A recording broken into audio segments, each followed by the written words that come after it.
Is it okay if I take a photo with you? Tumango lang siya, tapos nag-smile na siya, tapos ayan na yung dimples niya. So yun, pogi talaga siya. Obvious naman, di ba, kinikilig ako. Gwapo talaga siya, and super nice, super polite. Hindi ako agad-agad na sa starstruck sa mga celebrity, pero sa kanya talaga na starstruck ako. Para siyang may sariling ring light na ang liwanag niya. Pero plus points talaga yung mabait siya kasi okay lang sa kanya magpa-picture yung crew, okay lang magpa-picture sa kanya, even yung passenger. Papa-approach pa lang ako sa kanya, siguro nakikita niya sa peripheral, niya. Pinost niya na agad yung phone niya, yung pinapanood niya sa phone niya. Tapos sabi ko, "Sir, is it okay if I take a photo with..."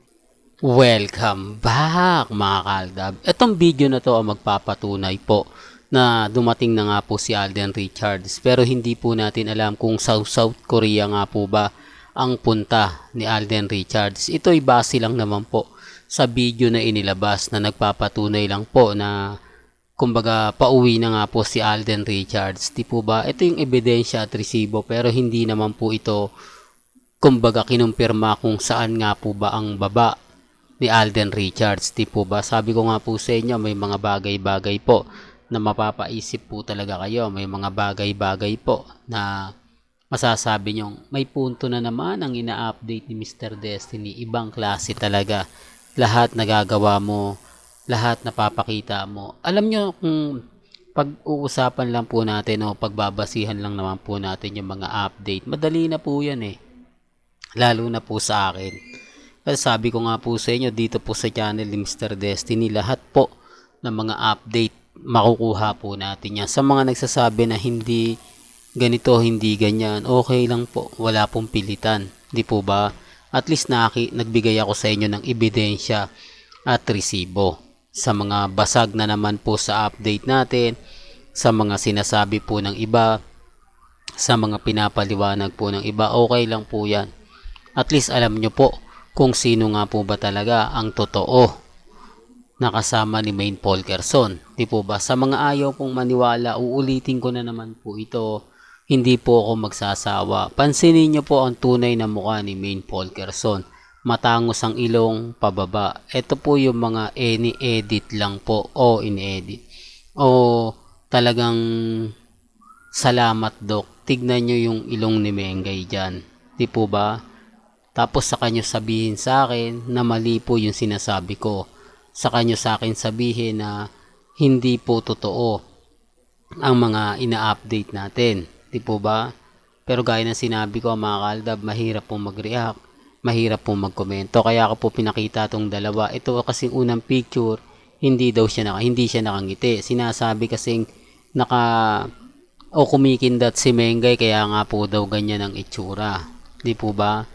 Ngayon ito binabalik ko, pinapakita ko. Marami kasing kumukostyon na nako Mr. Destiny, keso ganito, hindi naman totoo. Pinapalaki mo lang. Kumbaga hindi naman ganong kalaki pero parang ganito, parang ganyan. Hindi po ba? Sabi ko nga po sa inyo, mahirap pong baguhin o gayahin ang buo ang muka nang hindi mo makikita yung kakaiba. Hindi po ba? Sinasabi ko lang po ito para lang po sa kaalaman ng lahat.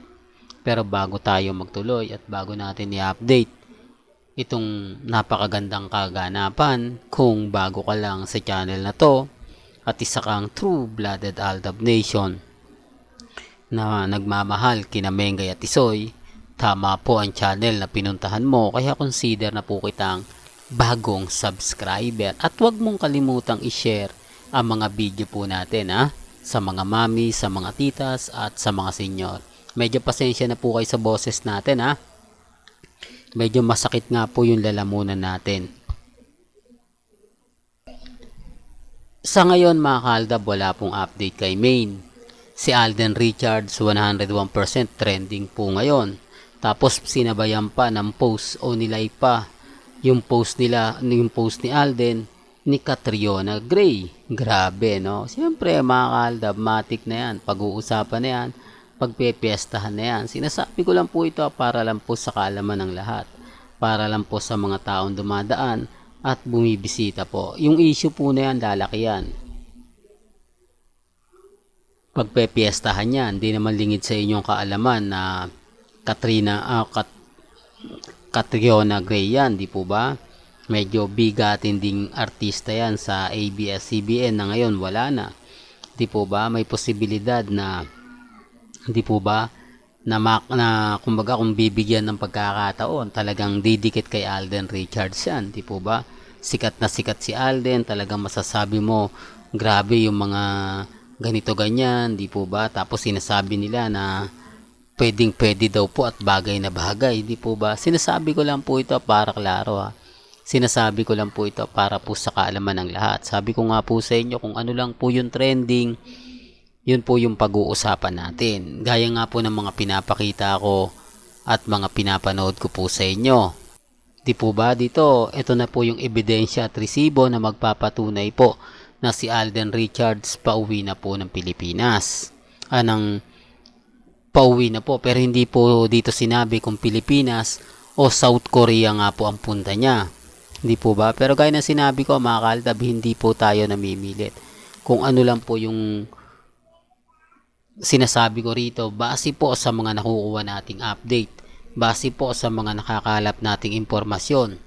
Maraming nagsasabi sa February 14 na andun nga po raw sa Stardust si Alden Richards. Sa mga hindi nakakaalam, ito po yung bagong bar na kumbaga inestablishment ni Alden Richards. Ang ibig kong sabihin, siya po yung may-ari niyan.